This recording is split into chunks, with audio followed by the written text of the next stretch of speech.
sœurs en Jésus-Christ et bienvenue à vous sur l'émission La vie des groupes. La vie des groupes, c'est une émission qui va nous parler du fonctionnement des différents groupes de prière, associations, mouvements et chorales de la paroisse Saint-Timothée de Yopougon, cité ECI. Aujourd'hui, avec le premier numéro, je suis en compagnie de deux frères qui sont fraîchement institués comme ministres extraordinaires. Donc, vous comprenez bien, aujourd'hui, nous allons parler des ministres extraordinaires de la Sainte Communion au niveau de la paroisse Saint-Timothée de Yopougon, Niagon, cité ECI. Bonjour mon frère. Bonjour. Votre nom s'il vous plaît? Je suis Assier Kwasi Apollinaire. Je suis le responsable de la région du Grand Sud. Je suis aussi superviseur du concours des natifs de la paroisse Saint-Timothée de la cité ECI. Et vous-même, vous êtes natif de quel mois? Je suis natif de septembre. Natif de septembre. Oui. Merci encore et soyez les bienvenus. Merci. Bonjour mon frère. Bonjour. Vous vous présenter? Je me nomme M. Sieyenin Kouo Jean Fulbert. Je suis membre de la CB Notre-Dame de toute grâce. Je peux dire même ancien président depuis 7 ans. Je suis actuellement à la retraite. Bon, donc j'ai cédé le fauteuil à mon second. Je suis ministre extraordinaire. Et je suis natif du mois de juin. D'accord, vous êtes ministre extraordinaire. Que veut dire ministre extraordinaire? Le ministre extraordinaire, c'est un chrétien laïque qui est choisi par l'évêque ou bien par le prêtre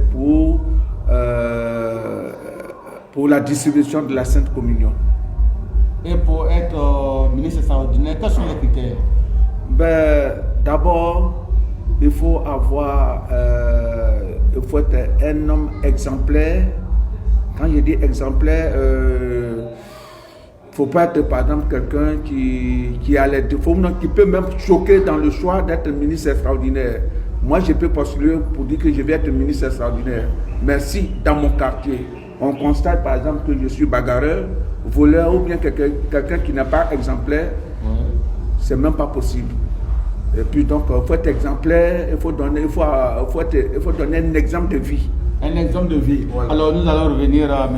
Apollinaire. Assez Apollinaire, vous êtes ministre extraordinaire depuis combien de temps? Il faut dire que c'est un peu comme des renouvellements qu'on fait. La preuve aujourd'hui, nous avons encore été institués. Sinon, c'est depuis 2010 que je sers comme ministre extraordinaire sur la paroisse Saint-Timothée de la cité ECI. Donc depuis 2010, je suppose que vous êtes sur la paroisse, sur le territoire de Saint-Timothée. Oui. Alors, l'événement de ce jour où vous avez été institué, comment ça a débuté? Vous avez suivi une formation? Bien, nous avons suivi une formation qui a débuté, je crois, depuis octobre 2024 oui. Et qui s'est achevée, je crois, encore en 2025 ici, au mois de septembre, je crois. D'accord. Donc, avant d'être institué le jour J, vous avez pu avoir une retraite spirituelle, je crois. Bien sûr, on a eu une retraite spirituelle sur toute la journée d'avant-hier. Du vendredi 21 novembre. Du vendredi 21 novembre. Et qui a été même suivie d'une formation. Une formation des ministres, des futurs ministres, que nous sommes aujourd'hui ministres extraordinaires. Oui. Voilà. Alors, après cette retraite, est-ce qu'il y a eu la confession qui était un sacrement très important dans l'Église catholique? Oui. Est-ce que vous avez pu faire la confession avant l'institution? Si. Le même jour, le 21, le vendredi, oui. Il y a eu donc la confession des ministres extraordinaires. Parce que comme le frère le disait, il faut être exempt de tout reproche. Et donc, pour pouvoir participer à cette cérémonie d'institution, il faut encore essayer de te confesser, te rendre propre avant de rentrer dans ce service. Et je voudrais revenir sur la définition. D'accord, mais avant la définition, oui. vous avez dit qu'il faut être exempt de tout reproche. Oui. Cela veut dire que vous êtes saint. Oui, non. La sainteté, on tend vers. On va vers la sainteté. Oui.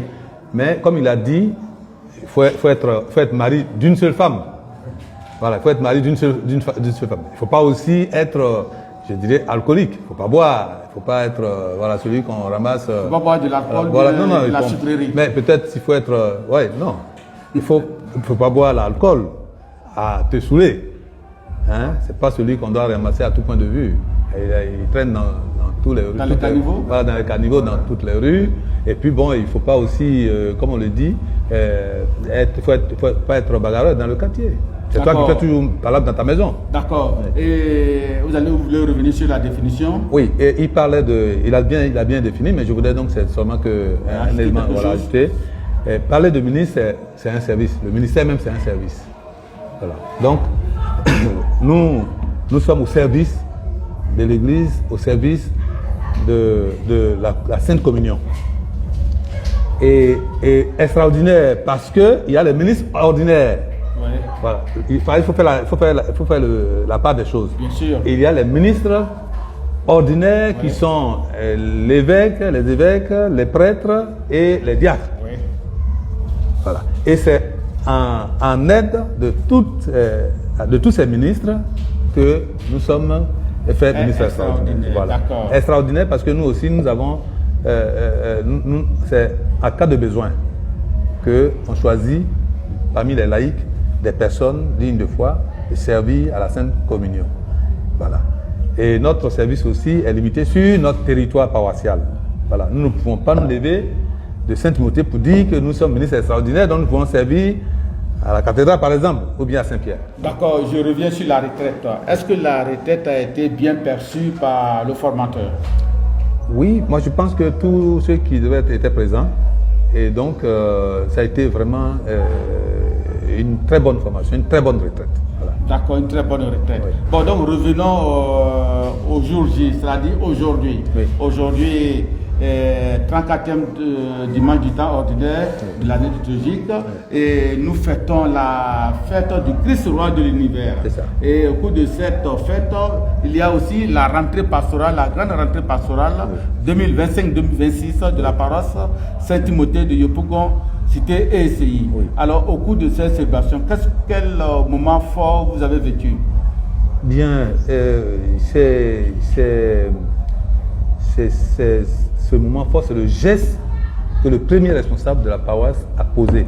Au cours de l'homélie? Au cours de l'homélie, avant même de commencer l'homélie, puisqu'il a demandé pardon à toute la communauté. Publiquement. Et demandé pardon pour ses collaborateurs, demandé pardon pour ses paroissiens, demandé pardon pour lui-même. Sincèrement, c'est un geste. Le conseil, les deux oui, conseils. Et puis les deux conseillers, tout ça. Et les conseillers élargis aussi. Voilà, donc c'est un geste vraiment d'humilité, un geste de fraternité, un geste de bonté. D'amour. Voilà, d'amour, voilà. Et de fraternité. Voilà. Alors nous revenons à vos chers frères. Oui. Comment vous avez vécu la célébration d'aujourd'hui? Je pense bien que la célébration d'aujourd'hui a été vraiment une réussite totale. Disons par le truchement du premier responsable de la paroisse. Et comme le disait tantôt le frère, le geste que notre curé bien-aimé a posé, c'est un geste vraiment qui va dans le droit cœur de tout un chacun. Voilà un curé publiquement qui demande pardon pour toute fois qu'il a offensé quelqu'un, ou bien pour ses autres comment on appelle, pour les autres prêtres. Il a demandé pardon. C'est un geste d'humilité et qui nous invite, nous, les uns les autres. Parce qu'aujourd'hui, c'est l'orgueil qui nous anime les uns les autres. Moi, je vais demander pardon. Voilà un exemple à suivre. Donc vraiment, à travers ces gestes, moi j'invite aussi les frères et sœurs à imiter ce que vient de faire notre premier responsable. C'est ce qui fait c'est ce qui dit qu'on est vraiment chrétien. Parce que lorsqu'on frappe la poitrine pour dire moi, c'est qu'on n'est pas chrétien. Ça, c'est le premier geste qui m'a marqué. D'accord, c'est le premier geste qui vous a marqué. Oui. Et au cours de la cérémonie, oui, on a vu chacun avec son épouse, oui, juste à côté. Et au moment de l'offrande aussi, c'était la même chose. Chaque épouse portait un panier. Alors, qu'est-ce que cela signifie? Vous voyez, comme je le disais tantôt, tout cela concourt la reçue de la cérémonie. D'abord, lorsqu'on voit nos épouses à côté de nous, c'est pour dire que le ministre extraordinaire en tant que tel doit avoir une seule épouse. Est-ce qu'au cours de la cérémonie, vous avez vu 2 épouses? Non, 3 épouses? Non.